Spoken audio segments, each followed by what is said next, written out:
It was a chilly night in early March. This happened a couple years ago now. I had just gotten home from work. I was working late that night, so it was close to midnight by the time I walked through the door. I was beyond exhausted. I wanted nothing more than to crack open a freezing cold beer and throw my feet up on the couch. So that's exactly what I did. Alcohol always tastes better after a hard day's work. I didn't even turn on the TV immediately. I just sat there on the couch with my eyes closed and my feet elevated, trying to ignore the nagging thoughts about how stressful my life was. I remember getting frustrated while flipping through the channels because nothing was catching my eye. After sifting through for another few minutes, I ultimately gave up and opted to enjoy my beer in silence. Like everything else in my life, peace and quiet was apparently too much to ask for, because not 10 seconds later, all the lights in my house simultaneously shut off. You know that slightly fuzzy popping sound that comes a split second before everything shuts off? Yeah, there's nothing I hate more than hearing that noise. For whatever reason, our house had a tendency to lose power every so often. Now that I think about it, it still does. Anyway, my first reaction was to step outside and see if any of the neighboring houses were affected. I stepped outside and shut the door behind me, trying to preserve any heat that I might not be able to get back should I fail to restore the power. It was late, but I remember seeing at least one house on my block with their lights on, which confirmed that my house was the problem. I closed my eyes and took a deep breath, knowing that this headache would definitely spoil whatever pleasure I was hoping to salvage from the night. I turned back to go inside, but when I turned the handle on the front door, it wouldn't budge. I froze, confused at first. I tried the handle a few more times, but it was definitely locked. What the hell was going on? I banged on the door and called my wife's name, thinking maybe she had woken up without me realizing. There was no answer. I tried to peer through the glass, but it was still pitch black in there. I ran around to the back. That door was locked too. I started panicking. My wife had a tendency to leave doors unlocked, so it was weird that the back door would be locked in the first place. I ran around to the side of the house to check the breaker, and I froze in my tracks. My hose, which I knew for a fact had been coiled, was laying in the grass just below the breaker box. The realization hit me like a freight train. Someone had cut the power intentionally. Without thinking, I sprinted to the nearest window and desperately looked inside one more time. This time, I was able to make out two flashlights swinging around wildly in the dark, as if two people were rummaging through my house. They were. I knew they were stealing shit. I was infuriated. The nerve of someone to do this while I was literally home. I reached into my pocket to call the police, only to realize that I had left my phone on the couch. After cursing under my breath, I told myself I'd just run to the neighbor's house and borrow his phone. As I started making my way to the nearest house, another, more sinister thought hit me. My wife was still inside. She was probably asleep, vulnerable to whoever was in the house. I couldn't leave her there, even for another minute. I sprinted back to my house and frantically grabbed some loose rocks from the yard. I started chucking them at our bedroom window, hoping to wake her up. After the third rock, she opened the window. Before she had a chance to say anything, I quietly told her what was happening and instructed her to hide in our closet. Her head disappeared immediately. She didn't ask questions. I then sprinted to my neighbor's house and banged on the door. I explained what was going on as quickly as possible, and then I used his phone to call the police. I waited on his porch, praying that my wife would be okay. The police eventually arrived, and I ran out to one of the cars, explaining the situation as best I could. They barged into the house, but by then, it was too late. The back door was wide open, and whoever had broken in was gone, with too many of our valuables to count. My wife was more shaken than I was, and understandably so. What she told me and the police made me angry at myself for not doing a better job at protecting her. To this day, I'll never forgive myself for leaving her in the house with potential murderers. Apparently, mere seconds after I instructed her to hide, she heard someone kick the bedroom door open. The person walked into the room and cocked a gun. He stood there motionlessly for a few seconds, clearly listening for anyone in the room. She said she had never been more terrified in her entire life. I believe the intruders heard me throwing the rocks at the window. The scariest part is that we still live in this house, and we're not planning on moving out anytime soon. Sometimes I think about what could have happened had I not stepped outside for those brief moments.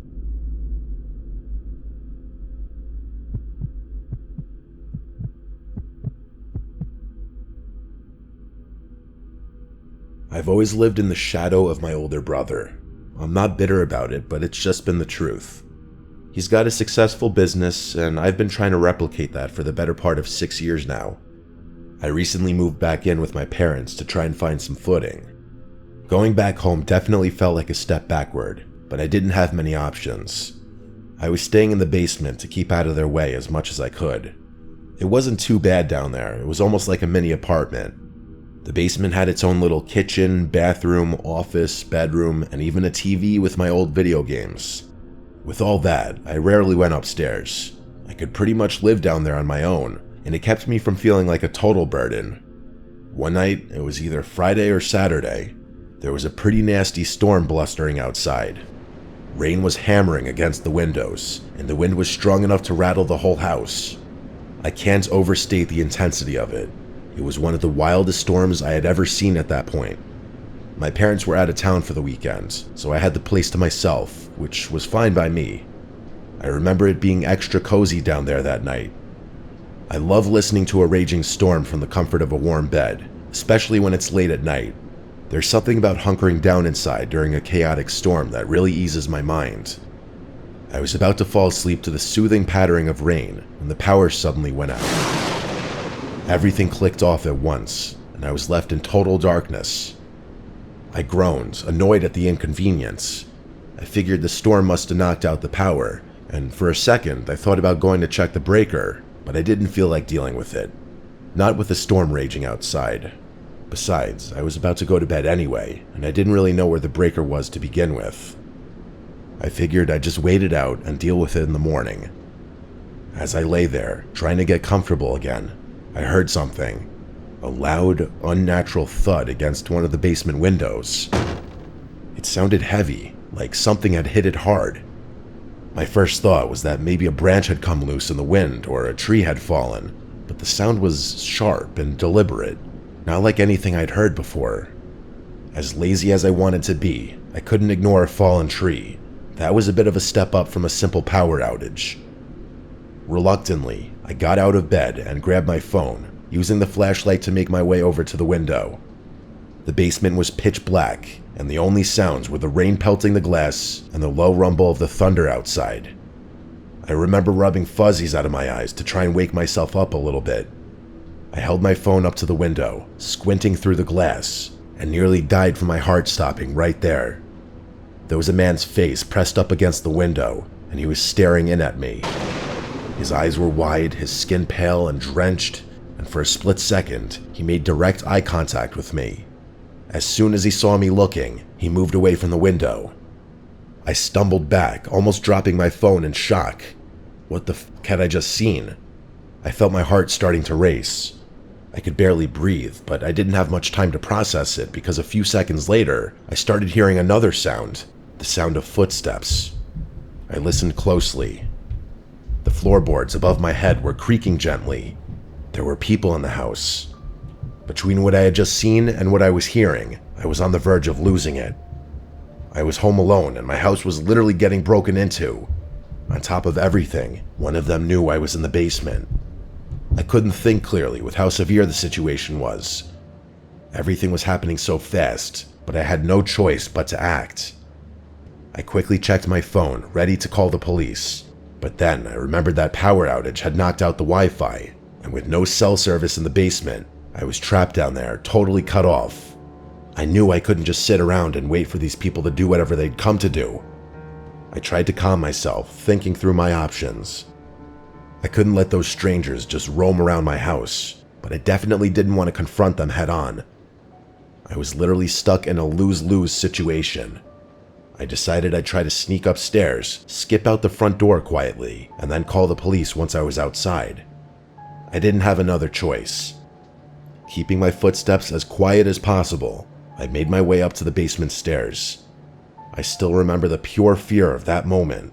You never know how your body's going to react to something traumatic until it happens. When I reached the top, I peered around the stairwell.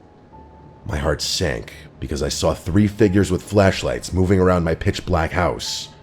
I watched them for a few seconds, literally petrified. One of their flashlights panned across their body just long enough for me to make out what one of them was carrying. It was a gun.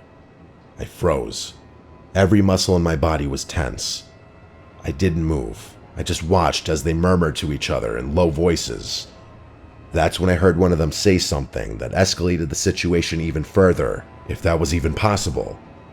In a calm, almost casual voice, one of them said, "Alex is in the basement, go find him." I can't describe the terror I was feeling. How the fuck did he know my name? I backed down the stairs as quietly as I could, trying to keep my breathing steady, but inside, I was losing my shit entirely. I knew I didn't have much time. They were coming for me, and I had no idea what was going to happen once they found me. I looked around frantically, considering potential hiding spots. There wasn't time. I needed to get the hell out of there in the next minute, or I was going to die. The only possible way out was through one of the basement windows, but they were all sealed from the inside. I had no other choice. I grabbed a nearby stool, climbed up one of the window wells, and smashed the glass with my elbow. Shards of glass flew everywhere, but I didn't care.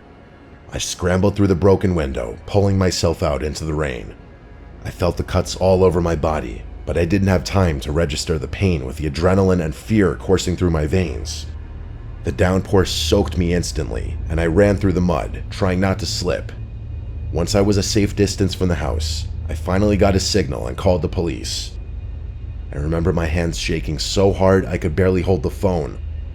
By the time the police searched the house, whoever had been in there was long gone. So much stuff had been stolen, I'm not even going to bother listing everything that was taken. The power outage had been intentional, no surprise there. My parents were livid and threatened to kick me out of the house. I basically had to beg them not to, insisting that there was nothing else I could have done. They eventually calmed down, but I'm still pretty shaken by the whole ordeal. I still have no idea who those people were or how they knew my name. I hate thinking about what might have happened had they found me.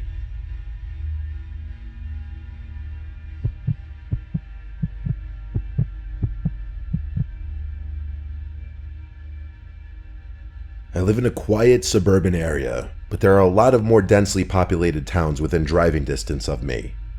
A few months ago, I picked up a night shift security job at a warehouse a few towns over. It was situated in this industrial space that stretched on for miles. The building itself was isolated with rows and rows of tall metal shelves and a couple of big loading docks. The work was easy, routine checks, basic security, making sure everything stayed locked up. It was quiet, usually too quiet, but I didn't mind. I liked the solitude, and most nights I could finish my shift without much happening. It was a Thursday night and it was pouring out. I was checking my phone every so often for updates on the storm, as I wasn't too keen on having to drive home in those conditions. Luckily, there wasn't much for me to do that night, so I at least had that going for me. The power in the warehouse flickered a few times, but held steady, so I wasn't too worried. But about an hour in, the power finally gave out, plunging the whole warehouse into pitch black darkness. I was pissed. I was the only employee there that night, so the responsibility for restoring the power was mine. I had obviously been prepped for a situation like this, but I never thought I'd ever have to actually deal with it. I stepped out of my little security room to begin the process. They had instructed me to unplug some of the massive machines before checking the breakers, so that's what I went to do. My flashlight was the only source of light in the whole place.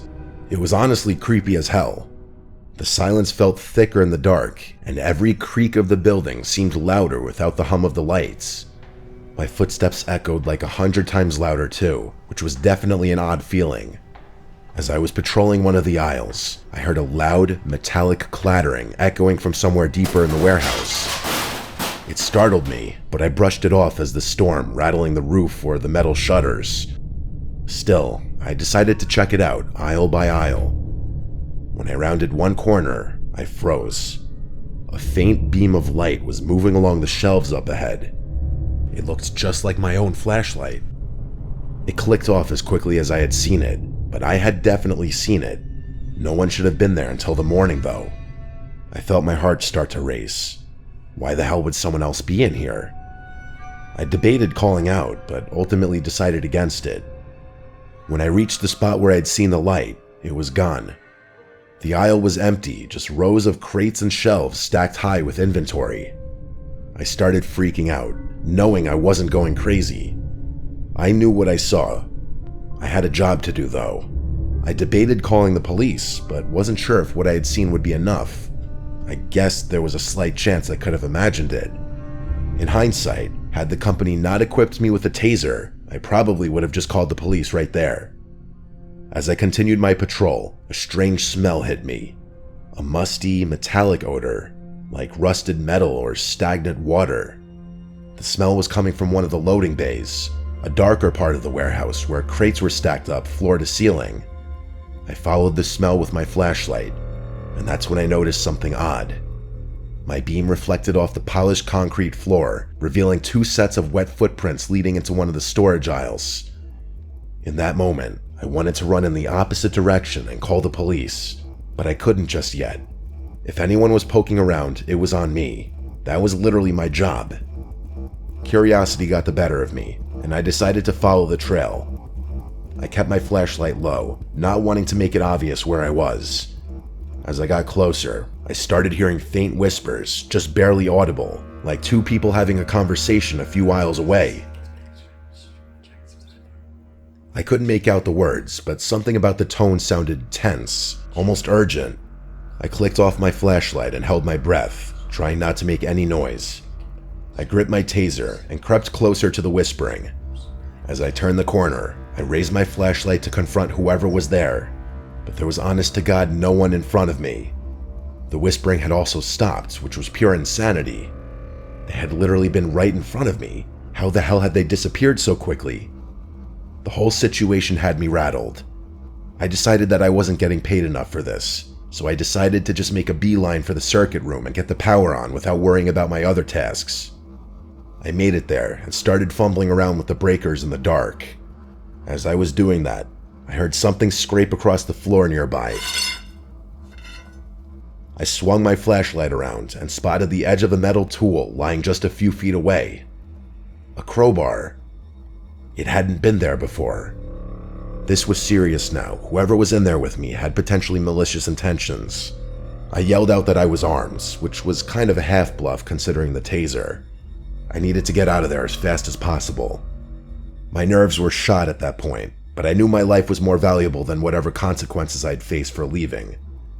As I was heading for the door, a loud, metallic crash echoed from the far end of the building, followed by the unmistakable sound of rushing footsteps. I felt a surge of adrenaline and started running toward the noise. I turned the corner, and there they were. Standing in the middle of the aisle were 2 figures dressed all in black. One of them was holding a crowbar identical to the one I had just walked past. They looked at me for a split second, and then, without warning, started sprinting directly towards me. I didn't think, I just turned and ran. All the confidence I had just mustered up was gone.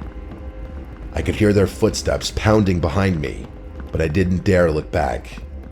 I weaved through the aisles, praying that I'd be able to navigate this place better than they could. After what felt like an eternity, the footsteps faded. I paused, catching my breath, and realized they weren't chasing me anymore. Eventually, I made my way toward the exit door and stepped outside. I immediately called the police and begged them to come as quickly as possible. They actually arrived pretty quickly, which I was thankful for. Of course, those 2 strangers were long gone by then, but the officers were really helpful, and even helped me get my power back up. My boss was not as sympathetic, though. He gave me shit for running, and I almost lost my job over the whole incident. I still can't get over how strange the whole encounter was. Like, it was clear that those people were messing with me, but they still chased me with a weapon. The worst part is I still work nights in that warehouse, although my boss did start putting at least 2 people on the shift every night. I still don't know what to make of the whole thing. I'm just glad those guys didn't catch up to me.